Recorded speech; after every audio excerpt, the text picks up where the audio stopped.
শিক্ষিত মানুষদের মর্যাদা দিতে গিয়ে আল্লাহ সুবহানাহু ওয়া তাআলা একটা আশ্চর্য ঘটনা বর্ণনা করেছেন। ইতিপূর্বে আপনি শুনেছেন, এটা আমি জানি, তারপরেও আপনার সঙ্গে পুনরাবৃত্তি করছি আমি। লোকমান হাকিম বলে একটা লোক ছিলেন, নাম শুনেছেন? শুনেছেন।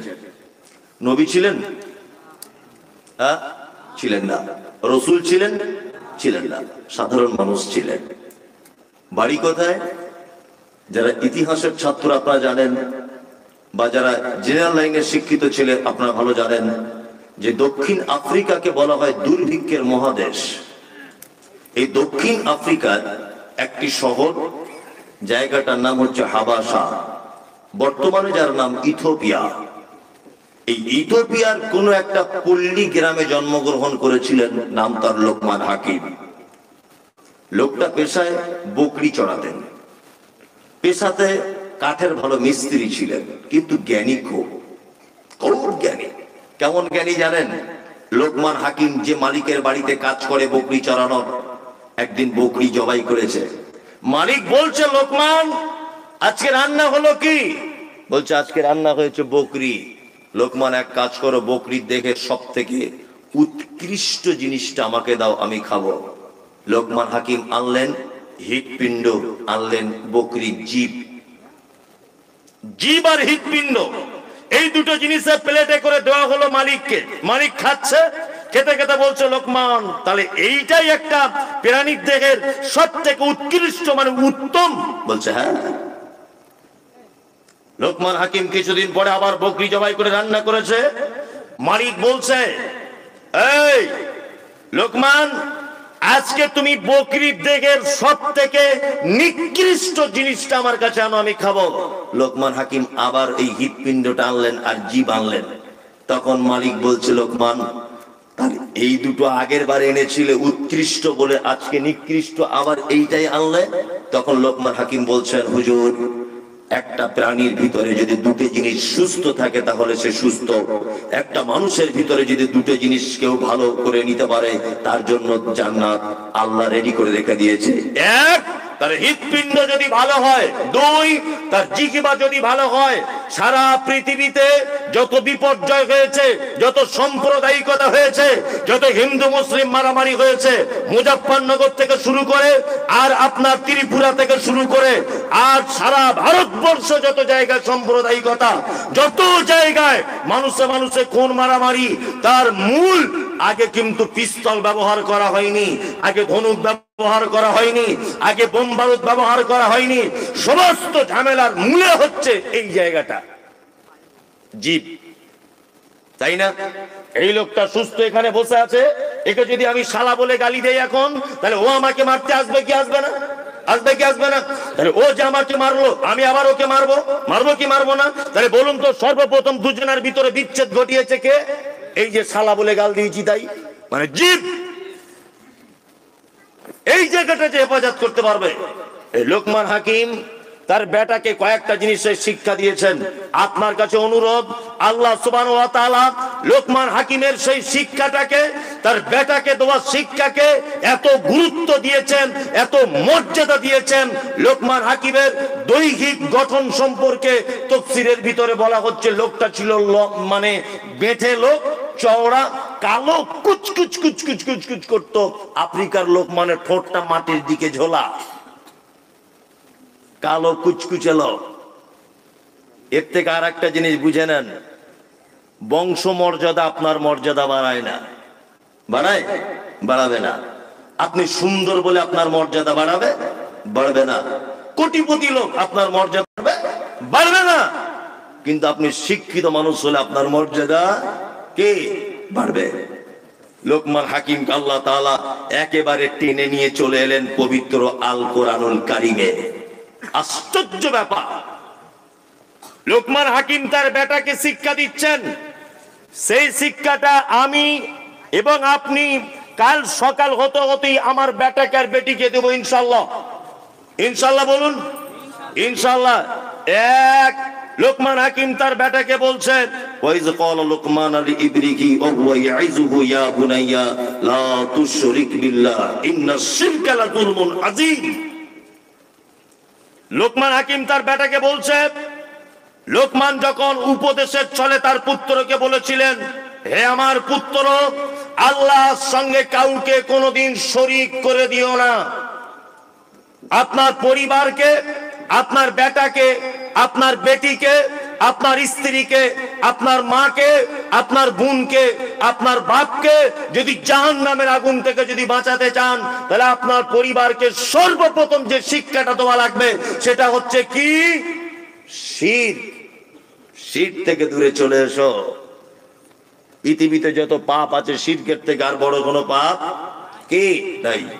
শিরক কাকে বলে এটা আমি বলেছি অনেকবার, তারপরে আপনার স্মরণে নেই। আজকে ডাইরেক্ট শুনে যান। আল্লাহর যে ক্ষমতা আছে, এই ক্ষমতা পৃথিবীর অন্য কারো আছে এটা মনে করা শিরক। কি বলছি বুঝতে পারছেন? আল্লাহর যে ক্ষমতা আছে, এই ক্ষমতা পৃথিবীর অন্য কারো আছে এটা মনে করা শিরক। রুজির মালিক কে? হায়াতের মালিক মত আল্লাহ। রুজির মালিক আল্লাহ, কিন্তু ওই বেলডাঙ্গা বড়ুয়ার মোড়ে একটা দোকান আছে খুব ভালো, দোকানের পাল্লার তলাতে দেখছি একটা তাবিজ ঝোলানো আছে, বলছে বেচা কেনা বেশি হবে। আছে না? আছে। গাড়ির ড্রাইভার নতুন গাড়ি কিনেছে, তাবিজ করে ল্যামিনেশন করে ঠিক ড্রাইভারের সামনে দেখছি টাঙানো আছে। আছে না নেই? আছে, আছে। দোকানদার দোকান খুলেছে, ফার্স্ট কাস্টমার গিয়ে বলছে, ভাই ধারে 5 টাকার মুড়ি দাও। আস্তাগফিরুল্লাহ, এখনো বউনি হয়নি আর ধারে মাল। বলে কি বলে না, ধারে দিলে তোমার ক্ষতি কি? ড্রাইভার গাড়ি চালাতে চালাতে সামনের দিক দিয়ে একটা বিড়াল করে ব্রেক মেরে একদম ছাট করে দাঁড়িয়ে গেল। মানে মরে ড্রাইভার না প্যাসেঞ্জার এটা দেখার দরকার নাই, বিড়াল চলে গেছে সর্বনাশ করে দিব। তো বিড়ালের 10 পয়সাও কোনো দাম নাই। আছে। দোকানদার দোকান খুলেছে, সকালবেলাতে ঝাড়ু দিতে হবে, ধূপবাতি জ্বালাতে হবে, তারপর কাস্টমারকে মাল দিতে হবে, তাই না? এই ঈমান আমাদের আছে না নেই? আছে। ও তো ধূপ, ও 10 পয়সাও কোনো দাম নেই। ও তো গোবর দিয়ে আর কাঠের গুঁড়ো দিয়ে তৈরি হয়, ওর 10 পয়সাও কোনো দাম নেই। ও তোমার দোকানের ভালো মন্দ কি করে দিতে পারে? করে দিতে পারে। রুজি কার পক্ষ থেকে আছে? কার? আল্লাহ। অনেক মানুষ বলেছে পরিশ্রম করি বলে আজকে এই জায়গায় পৌঁছাতে পেরেছি। ঘোড়ার ডিম। পরিশ্রম করেছো বলে এই জায়গায় তুমি পৌঁছেছো। পরিশ্রম করলে সম্পদ বাড়ে? কে তোমায় বলেছে? পরিশ্রম করলে যদি সম্পদ যদি বেড়ে যেত, তাহলে বনের রাজা সিংহ না হয়ে গাধা হতো। গাধা, গাধা বেশি পরিশ্রম করে, সারাদিন মালিকের বোঝা বইছে। বইছে না? সারাদিন মালিকের বোঝা বইছে।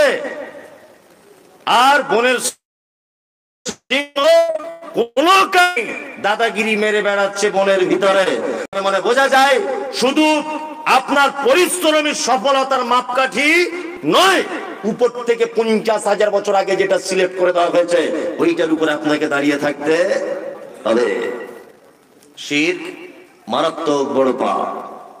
ছোটখাটো শিরক আছে, বড় শিরক আছে।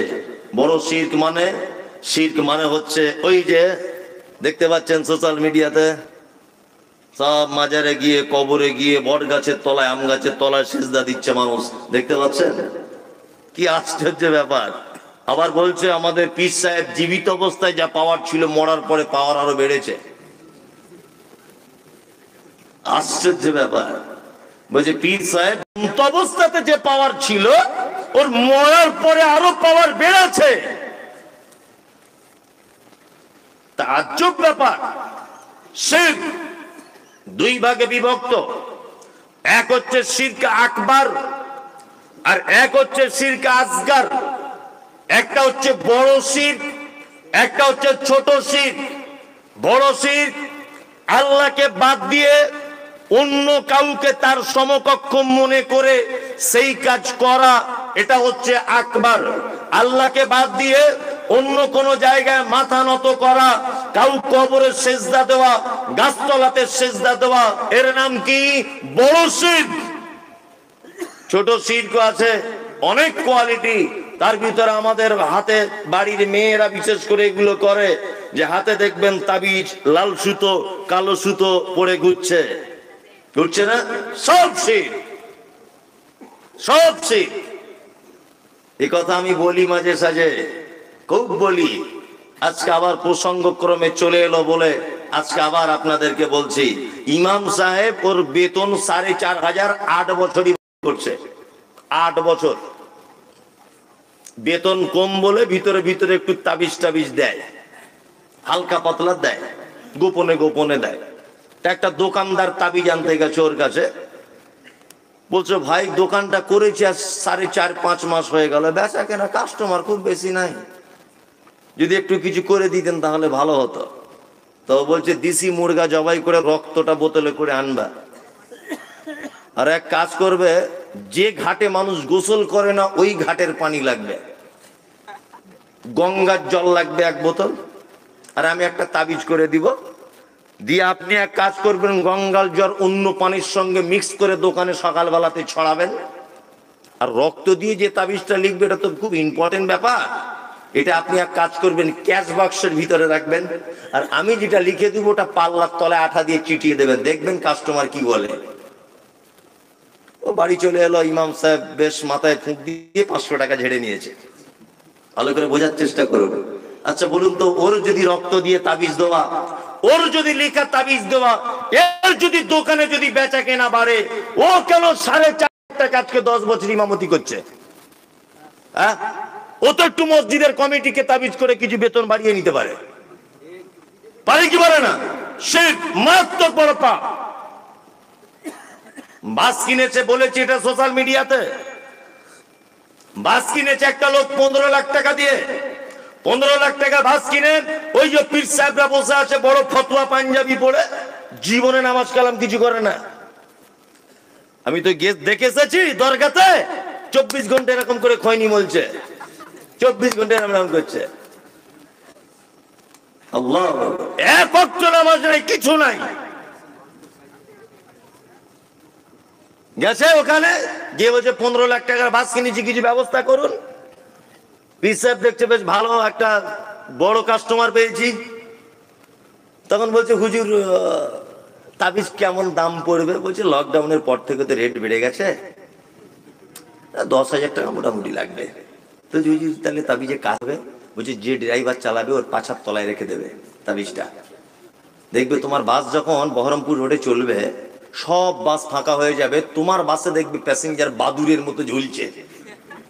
লোকটা তখন ভাবছে যদি সব প্যাসেঞ্জার খালি হয়ে যায় অন্য বাসে, আর আমার বাসে যদি ভিড়ভাট্টা করে তাহলে 2 দিনে টাকা উঠে যাবে, 10,000 টাকার মাল নিয়ে চলে এসেছে। এই হারামখোর, হারামখোর, তোমার 10,000 টাকার তাবিজ যদি সব বাস খালি হয়ে এর বাসে যদি প্যাসেঞ্জার চলে আসে, তুমি ব্যাংকের ম্যানেজারকে একটু তাবিজ করে সব টাকা তোমার বাড়িতে আনো, তুমি কেন ফতুয়া করে তাবিজ লিখছো?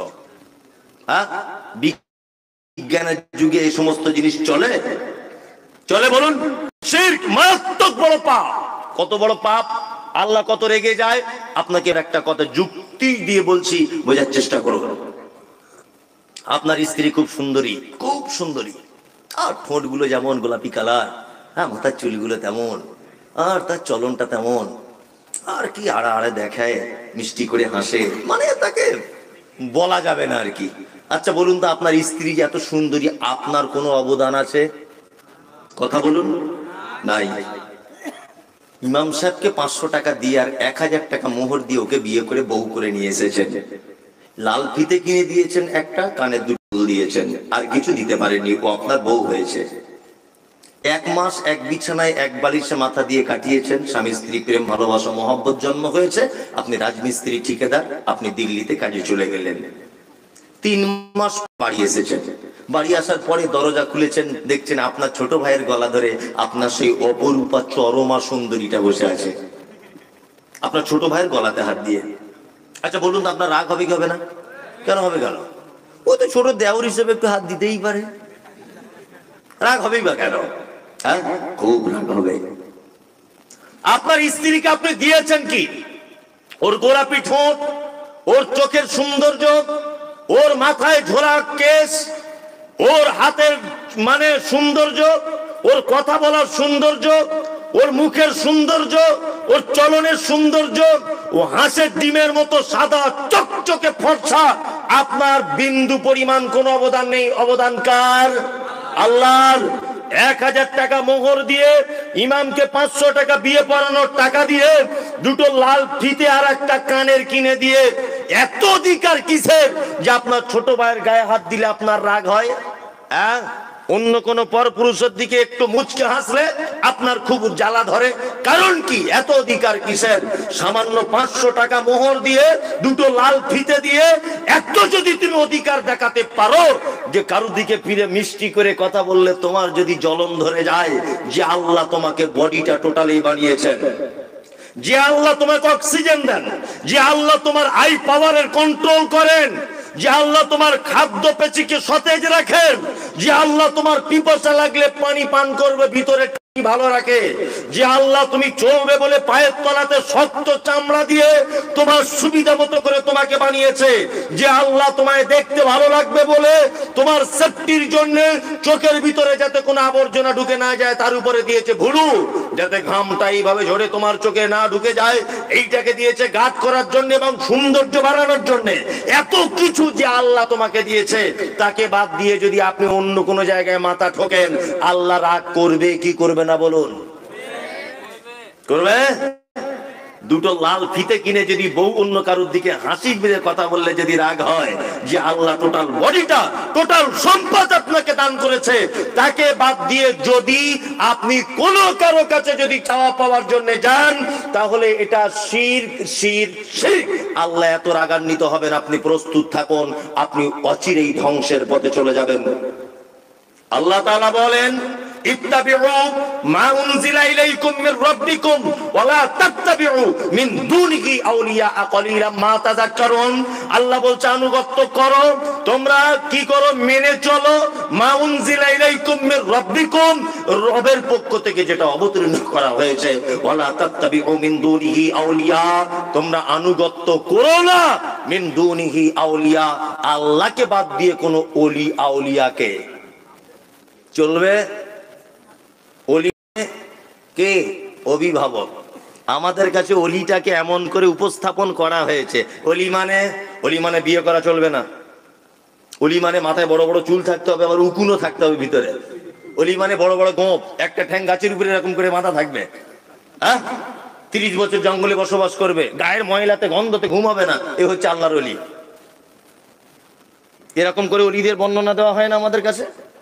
এ বিশাল বড় আল্লাহর অলি, কাঁচা কুঞ্চি নিয়ে তোমার পাছার চামড়া তুলে দিতে হবে, অলিগিরি তোমার বার করে দিতে হবে।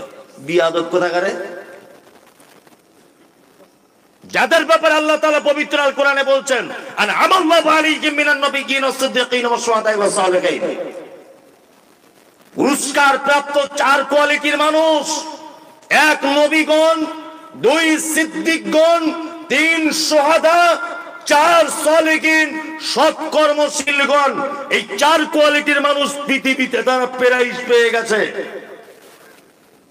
আবু বকর পৃথিবীর সবথেকে দামি মানুষ রাদিয়াল্লাহু তাআলা আনহু, ওমর দামি মানুষ, ওসমান দামি মানুষ, আলী দামি মানুষ, আব্দুর রহমান ইবনে আউফ রাদিয়াল্লাহু তাআলা আনহুম আজমাইন, এনারা দামি মানুষ।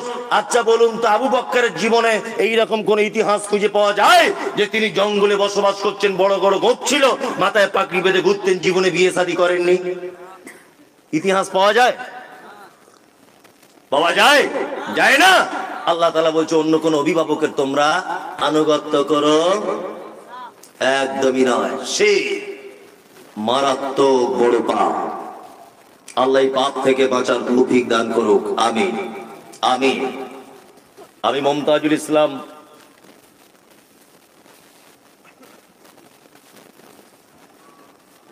আচ্ছা বলছি পড়ে, এই মমতাজুল ইসলাম আপনাকে আরো একটা কথা বলে দিয়ে যাচ্ছি, খুব মনোযোগ সহকারে শোনার চেষ্টা করুন। কথা হচ্ছে এই যে আমাকে সোশ্যাল মিডিয়ার মাধ্যমে অনেক রকমের গালাগালি দেওয়া হচ্ছে যে আপনি পীর বিরুদ্ধে কথা বলেন। কেন এটা বলার কি দরকার? আপনি বেশি আর অন্য কথা খুঁজে পান না, কেন অন্য কথা বলতে যাব? মুহাম্মদ সাল্লাল্লাহু আলাইহি ওয়াসাল্লাম মক্কাতে ছিলেন 13 বছর। কত বছর? 13 বছর তার বক্তব্য ছিল শিরক, তাওহীদ প্রতিষ্ঠা করা। আর মদিনাতে ছিলেন 10 বছর। 10 বছর তিনি শুধু নরম সুরে মানুষকে জান্নাত জাহান্নাম এটা ওটা হুকুম আহকাম এগুলো বর্ণনা করেছেন। 13টা বছর মূল তিনি দাওয়াত দিয়েছেন মক্কাতে শিরকের দাওয়াত দিয়েছেন, শিরক থেকে মানুষকে হটিয়ে আসার দাওয়াত দিয়েছেন 13টা বছর। আমাকে বলছে হিন্দু ভাইরা দুর্গা পুজো করে, তাদের বিরুদ্ধে বলতে পারেন না? হিন্দু ভাইরা কালী পুজো করে, আপনি তাদের বিরুদ্ধে বলতে পারেন না? আরে হিন্দু ভাই তো জন্মসূত্রের স্বীকৃতি প্রদান করেছে যে আমি একজন হিন্দু।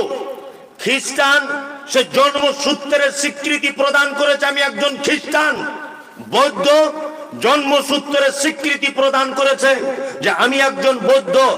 ইহুদি জন্মসূত্রের স্বীকৃতি প্রদান করেছে আমি একজন ইহুদি।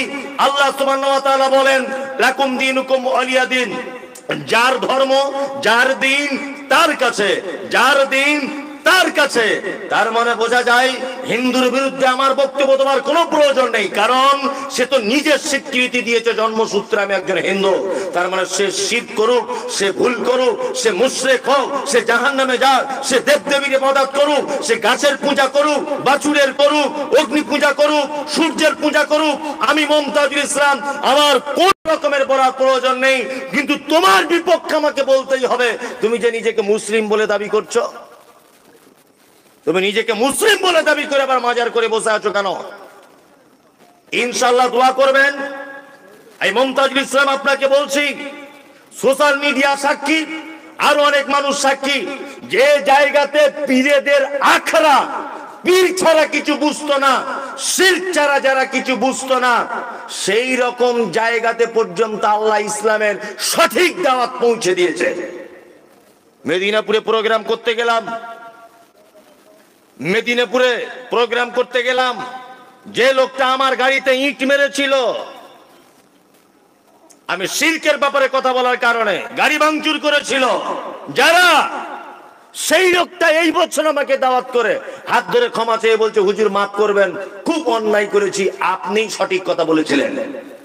তার মানে বুঝতে পেরেছি দিনের দাওয়াতের কাজ চলছে। কত বড় ভ্রান্ত আকীদা। সাথে খিচুড়ি রান্না হয়েছে, বলছে হুজুর একটু এরকম করে দিবে তবে খিচুড়ি যায় যাবে। মানে মনে হচ্ছে পাছার চামড়া তুলে দিয়ে জুতা করে। হারামখোর, এটা কোন ইসলাম? বিয়াদবির জায়গা পাও না, একদমই নয়। ইনশাআল্লাহ আগামী দিন শিরক বেদাত মুক্ত সারা বাংলাতে সঠিক ইসলাম, সঠিক হাদিস, সহিহ হাদিস এবং কোরআনের বাণী প্রচার হবে ইনশাআল্লাহ। ইনশাআল্লাহ সমস্ত পশ্চিম বাংলায় বক্তাদের কাছে এটা আমার অনুরোধ, যতক্ষণ পর্যন্ত বক্তব্য দিবেন অন্তত পক্ষে 20 মিনিট শিরকের ব্যাপারে আলোচনা করবেন। সমাজ সর্বনাশ করে দিয়েছে যে পা। আল্লাহ আমাদের সকলকে শিরক মুক্ত সমাজ গড়ার তৌফিক দান করুক, আমিন। কি এটা? ও মানে 12টা বেজে গেছে, দানের এ ধরিয়ে দিল। একটা মাত্র বলা হয়েছে, আর অনেক কিছু বলা বাকি ছিল। বলবো? তাহলে এগুলো থাক, পরে বলবো। তাহলে এগুলো থাক, পরে বলবো। বলবো পরে ইনশাআল্লাহ। তারপরে আল্লাহ তাআলা বলছেন ওয়াসাইনাল ইনসানা লিওয়ালিদাইহি হামালাতুহু উম্মুহু ওয়াহানান আলা ওয়াহানিন ওয়া ফিসালুহু ফি আমাইনি আনিশকুরলি ওয়া লিওয়ালিদাইকা ইলাইয়াল মাসির। আল্লাহ তাআলা লোকমান হাকিমের দ্বিতীয় উপদেশকে কোরআন মাজিদে নোট করতে গিয়ে বলেছেন, আমি মানুষকে তার পিতামাতার প্রতি সদাচরণ করার নির্দেশ দিয়েছি। তার জননী, তার মা তাকে কষ্টের পর কষ্ট গর্ভধারণ করেছে এবং তার দুধ ছাড়ানো হয় 2 বছরে।